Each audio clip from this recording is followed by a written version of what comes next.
Дуже дякуем вас. Господь вас спасибо.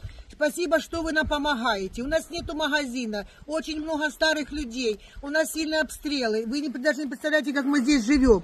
Вот без хаты, без крыши уже дома. Люди старые, не могут ходить.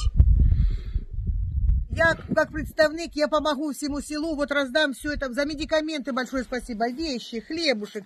Большущее вам огромнейшее спасибо.